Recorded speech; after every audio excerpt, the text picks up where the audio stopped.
पहले दोस्तों आज की इस वीडियो में आप सभी को बताऊंगा कि आप किसान सम्मान निधि योजना में 2024 में कैसे अप्लाई कर सकते हैं। अगर आपने अप्लाई किया है और आपका बार बार रिजेक्ट हो रहा है तो किस कारण से आपका रिजेक्ट हो रहा है उसका भी कारण बताऊंगा। और हाँ दोस्तों, अगर आपने अप्लाई किया है और उसका स्टेटस चेक करना चाहते हैं किस तरीके से आप उसका स्टेटस भी चेक कर सकते हैं, ये सारी चीजें मैं आप सभी को बताऊंगा और ये सारे प्रोसेस आप अपने मोबाइल से ही कर सकते हैं।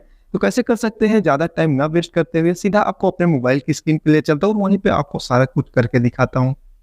तो पीएम किसान सम्मान निधि योजना में फॉर्म को फिलअप करने के लिए दोस्तों आपको अपने मोबाइल में कोई सा भी ब्राउजर ओपन कर लेना है। मैं क्रोम ब्राउजर का यूज कर रहा हूँ, तो यहाँ क्रोम ब्राउजर को ओपन करता हूँ और यहाँ पे सर्च करना है पीएम किसान। तो पीएम किसान लिख देते हैं। पीएम किसान जैसे लिख के आप सर्च करेंगे जो सबसे पहली साइट दिखेगी दोस्तों, आपको इसी पे क्लिक कर देना है। जैसे क्लिक करेंगे तो इस तरीके से यहाँ पे ओपन हो जाएगा।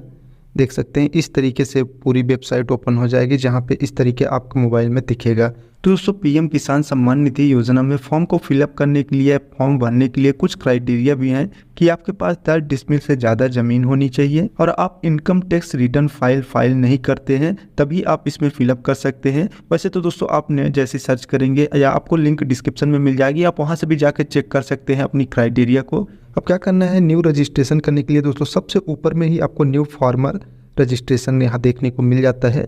अगर आपको इस तरीके से नहीं देखने को मिल रहा है तो आपको स्क्रॉल डाउन करना है और नीचे चले जाना है। जैसे आप नीचे आएंगे दोस्तों तो यहाँ पे बहुत सारे ऑप्शंस मिल जाएंगे और यहाँ पे न्यू फार्मर रजिस्ट्रेशन का भी एक ऑप्शन दिख जाएगा। अब आपको इस पे सिंपली क्लिक कर देना है। जैसे ही आप क्लिक करेंगे तो इस तरीके से यहाँ पे ओपन होगा।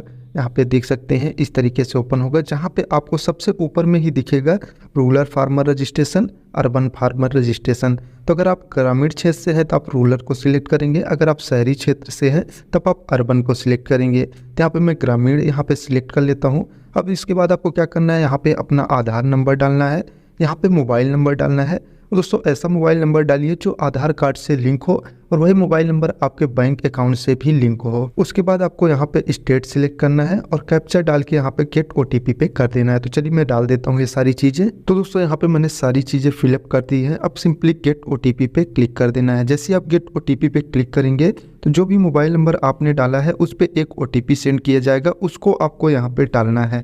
तो जैसे आ गया है दोस्तों मेरे मोबाइल पर ओटीपी, तो मैं डाल देता हूँ। तो यहाँ पे ओटीपी 4 अंक का आता है दोस्तों, उसको डालने के बाद में यहाँ पे जो कैप्चा दिया है उसको भी डाल दिया हूँ। अब फिर से सबमिट पे क्लिक कर देना है। जैसे ही सबमिट पे क्लिक करेंगे दोस्तों तो इस तरीके से फिर ओपन होगा।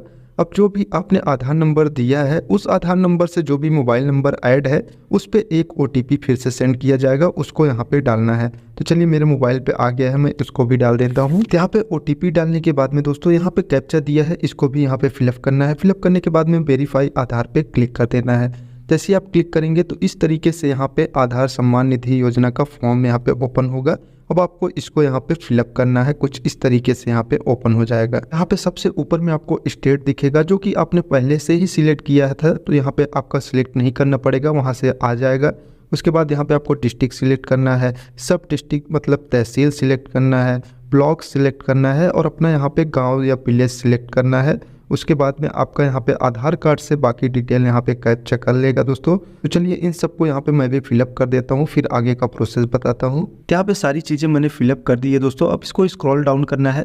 जैसे आप यहाँ पे ऊपर जाएंगे दोस्तों तो यहाँ पे आधार कार्ड से भी आपकी बाकी सारी चीज़ें यहाँ पे फैच कर लेगा, लेकिन जो चीज़ें नहीं किया है आपको यहाँ पे सिलेक्ट करना पड़ेगा। तो जैसे जेंडर सिलेक्ट करना पड़ेगा, कैटेगरी सिलेक्ट करना पड़ेगा और फार्मर टाइप आपको सिलेक्ट करना है। तो चलिए मैं जैसे फार्मर टाइप में सिलेक्ट करता हूँ दोस्तों।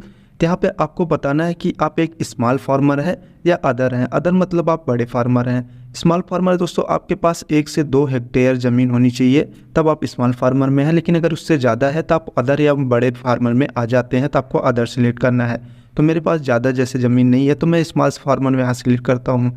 उसके बाद मैं यहाँ पे कैटेगरी पे जाता हूँ। कैटेगरी में दोस्तों आपको यहाँ पे ध्यान देना है कि ST SC और जर्नल का दिया है, तो अगर आपका इन तीनों में से आता है तो आप डाल सकते हैं, नहीं तो यहाँ पे जर्नल के साथ में अदर्स भी दिया है जैसे कि OBC है, तो आप यहाँ से अदर को ही सिलेक्ट कर सकते हैं या जर्नल को सिलेक्ट करेंगे तो आपकी कैटेगरी आ जाएगी। तो मैं यहाँ पे जर्नल सिलेक्ट कर लेता हूँ।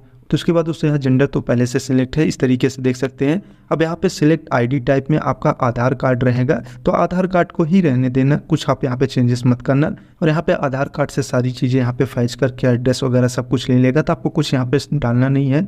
उसके बाद में स्क्रॉल डाउन करके नीचे आना है। अब यहाँ पे लैंड रजिस्ट्रेशन आईडी है, इसको आपको डालना कंपलसरी नहीं है, लेकिन अगर आपके पास है तो आप डाल सकते हैं, जो कि बहुत ही बढ़िया रहेगा, आपका अप्रूवल जल्दी मिल जाएगा। उसके बाद राशन कार्ड नंबर है, अगर आपके पास राशन कार्ड है तो आप यहाँ पे उसका नंबर डाल सकते हैं। ये भी कंपलसरी नहीं है दोस्तों, लेकिन अगर आप डालेंगे तो इससे क्या होगा कि आपका जो ये आईडी है बहुत जल्दी वेरीफाई होगा। उसके बाद आपके आधार कार्ड से ही यहाँ पे डेट ऑफ बर्थ को फैच कर लेगा। उसके बाद यहाँ पे आपको एक्सेप्टेशन ऑफ पीएम किसान मान धन योजना का यहाँ पे एक दिखेगा दोस्तों। अगर आप पीएम किसान मान धन योजना का लाभ उठाते हैं तो आपको इस पे सिलेक्ट करके यस कर देना है। इससे भी आपको बहुत ज़्यादा फ़ायदा होगा दोस्तों आपका यहाँ पे अप्रूवल मिलने में। तो यहाँ पे मुझे नहीं मिलता है तो मैंने नो कर दिया है। उसके बाद अब सबसे मेन यहाँ पे आता है दोस्तों, ये जो यहाँ पे ऐड करेंगे हम अपने ज़मीन के बारे में, ओनरशिप लैंड होल्डिंग का जो ये ऑप्शन है दोस्तों, सबसे मेन है, यहीं पे सब लोग गलती करते हैं। तो सबसे पहले यहाँ पे ऊपर में लिखा रहेगा दोस्तों सिंगल और जॉइंट। अब सिंगल का मतलब ये होता है दोस्तों कि जैसे आपने ज़मीन खरीदी अपने नाम से तो सिंगल कैटेगरी में आ जाता है। अब जॉइंट कैटेगरी में क्या होता है दोस्तों कि जैसे आपके पापा का या दादा का ज़मीन है, उसमें बहुत सारे भाइयों का हिस्सा रहता है, तो जॉइंट कैटेगरी में आता है। इसका ये सिंपल सा मतलब आप समझ सकते हैं, इस तरीके से रहता है। तो दोनों का सेम ही रहता है, चाहे आप सिंगल का करें या जॉइंट का। तो मेरे केस में सिंगल है तो सिंगल का करना है। अब यहाँ पे करने के बाद में आपको ऐड यहाँ पे जो दिख रहा है इस पर क्लिक करना है। जैसे ही ऐड पे क्लिक करेंगे दोस्तों, इस तरीके से एक और फॉर्म यहाँ पे ओपन हो जाएगा। अब इसको फिलअप करना है, तो सबसे पहले क्या करना है दोस्तों, यहाँ पे खाता नंबर डालना है। जो भी आपका ज़मीन है उसका जो भी खाता नंबर है उसको यहाँ पे डालना है। उसके बाद खसरा नंबर डालना है और आपको यहाँ पे एरिया डालना है, एरिया हेक्टेयर में डालना है। अब दोस्तों ये सारी चीज़ें आपको कहाँ मिलेगी, आपको अपना B1 P2 खसरा क्रमांक यहाँ पे डाउनलोड कर लेना है। ऑनलाइन आप डाउनलोड कर सकते हैं आसानी से, उसमें सारी चीज़ें आपको देखने को मिल जाएगी, तो आप वहाँ से भी देख के डाल सकते हैं। उसके बाद लैंड ट्रांसफ़र स्टेटस का यहाँ पे एक ऑप्शन दिखेगा। ये क्या है दोस्तों, इसमें आपको ये पूछेगा कि आपने 1/2/2019 से पहले ज़मीन खरीदी है या उससे बाद खरीदी है, उसको यहाँ पे टिक करना है। तो अगर आपने पहले खरीदा है तो बिफोर वाले पे जाना है, और बाद में खरीदा है तो आफ्टर वाले ऑप्शन को यहाँ पे सिलेक्ट कर देना है। इस तरह से सिलेक्ट करने के बाद में अब लैंड ट्रांसफ़र डिटेल यहाँ पे डालनी है। तो जैसे ही क्लिक करेंगे तो इस तरीके से यहाँ पे बहुत सारे ऑप्शंस मिल जाते हैं। तो यहाँ पे आपको बताना है कि क्या है कि डेथ के बाद, आप फादर के डेथ के बाद आपको ज़मीन मिली है, हस्बैंड के डेथ के बाद आपको ज़मीन मिल गई है आपको, या परचेस आपने किया है, जो भी ज़मीन आप डाल रहे हैं उसको आपने परचेस किया है, गिफ्ट में मिली है, इस तरीके से यहाँ पे, या कोई आपको लैंड एग्रीमेंट यहाँ पे अलॉट हुआ है, इस तरीके से यहाँ पे जो भी है आप यहाँ पे सिलेक्ट कर सकते हैं। तो मैंने परचेस किया तो परचेस ऑफ लैंड पे क्लिक कर दिया हूँ। उसके बाद में ये सारी चीज़ें यहाँ पे डालने के बाद में उसके बाद यहाँ पे लैंड डेट वेस्टिंग डालना है दोस्तों। इसका मतलब ये होता है जिस दिन आपका यहाँ पे प्रमाणीकरण हुआ है, या आप इस तरीके से समझ सकते हैं कि जिस दिन आपका खारिज दाखिल हुआ है दोस्तों, उस डेट को यहाँ पे डालना है। याद है तो आप डाल सकते हैं, नहीं तो उसको भी आप ऑनलाइन निकाल सकते हैं, यहाँ पे डाल सकते हैं। उसके बाद पट्टा नंबर है, अगर आपकी ज़मीन पट्टे से है तब आपके यहाँ पे एस करना है, लेकिन अगर आपने परचेज़ किया है या आपका ज़मीन पट्टे से नहीं है तो आपको नो पे ही सिलेक्ट रहने देना है। इस तरीके से डालने के बाद में दोस्तों अब स्क्रॉल डाउन करके आपको यहाँ पे अपने ज़मीन का कागजात यहाँ पे डालना है, और जो भी आप सपोर्टिंग डॉक्यूमेंट्स डालेंगे, चाहे ज़मीन का कागजात हो गया, B1 P2 खसरा क्रमांक हो गया, आधार नंबर हो गया, जो भी उसके साथ में यहाँ पे डालेंगे दोस्तों। 200 KB से ज़्यादा फाइल की साइज़ नहीं होनी चाहिए, और आपकी फ़ाइल PDF फॉर्मेट में होनी चाहिए, तभी यहाँ पे लेगा। तो इस तरीके से डाल देनी है। तो चलिए मैं सब कुछ यहाँ पे फिलअप करके फिर नेक्स्ट ऑप्शन बताता हूँ। तो यहाँ पे सारी चीज़ें करने के बाद में दोस्तों अब सिंपली आपको सेव पे क्लिक कर देना है। जैसे ही आप सेव पे क्लिक करेंगे दोस्तों, कुछ इस तरीके से यहाँ पे आपका सबमिट हो जाएगा, और आपको एक फार्मर आईडी मिल जाएगी, जो कि आपका आधार नंबर ही आपका फार्मर आईडी रहेगा। अब इस आईडी से आप अपना स्टेटस चेक कर सकते हैं कि आपका यहाँ पे जो आपने फॉर्म सबमिट किया है अप्रूव हुआ है कि नहीं, रिजेक्ट हो गया है, क्या हुआ है, उस साइड से चेक करेंगे। अब उसके लिए यहाँ से बैक चलते हैं, फिर से मेन पेज पे चलते हैं।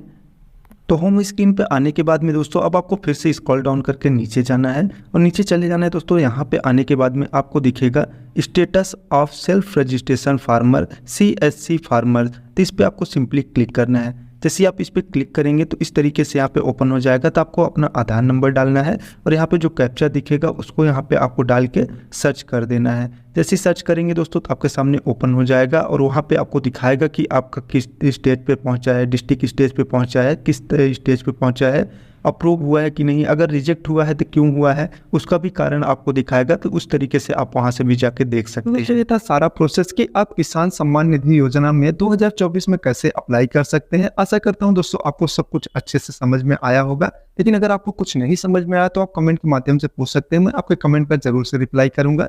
तो दोस्तों आज की वीडियो में बस इतना ही। आपको हमारी वीडियो कैसी लगी नीचे कमेंट में जरूर बताना, और वीडियो पसंद आए तो वीडियो को लाइक करके चैनल को भी सब्सक्राइब कर देना। थैंक यू दोस्तों वीडियो को लास्ट तक देखने के लिए।